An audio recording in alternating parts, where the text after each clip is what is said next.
Hi, this next video is looking at the spiral action in the sequences and how we can add those and layer those and what's really going on. So I'm going to come to sitting first, back on the mat, and just take a simple spiraling action just from sitting cross legs. We know from previous practices a waving action forward or a side action that we have access to those. A twisting action usually is instructed to always be completely upright, that we should never round when we twist.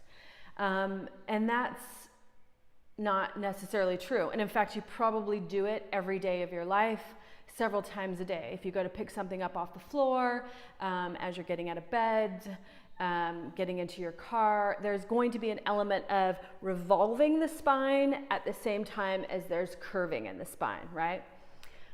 We tend not to look for fixed shapes in that action, but go for with the range of motion that we feel most comfortable in the spine. So I'm going to take a spiral just from sitting here, leading with my arm.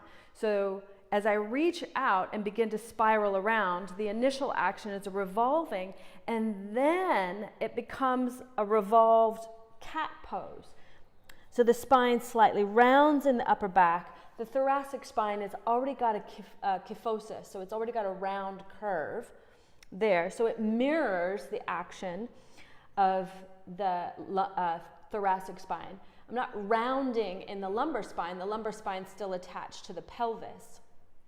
So it's going to stay pretty much neutral. And then I come up and out of that, and then to the other side, rounding as we revolve.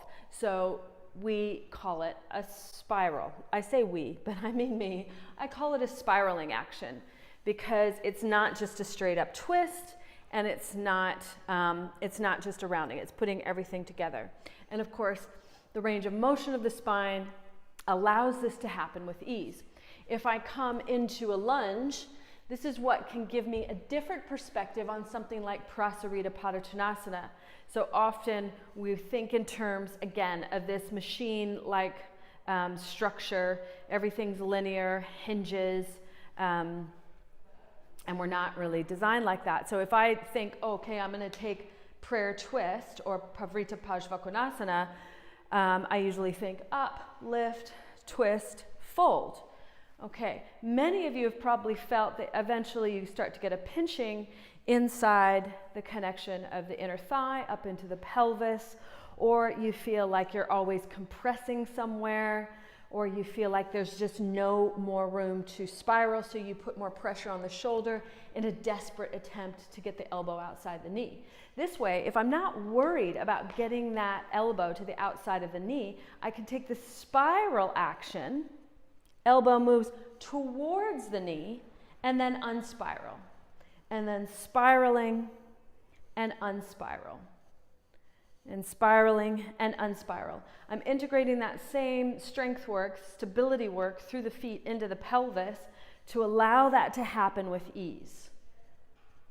And so this gives me that ability to eventually, if I'm in a standing lunge, then I can spiral and let the whole body move with that, right? So the knee is internally rotating, more on that in the next video, and the elbow is reaching. And so here I almost have this runner's stance, right? Slightly rounded, slightly twisted, everything together making an organic revolving connection. So again, have a play with that. I hope it helps immensely to understand the insides of what's going on.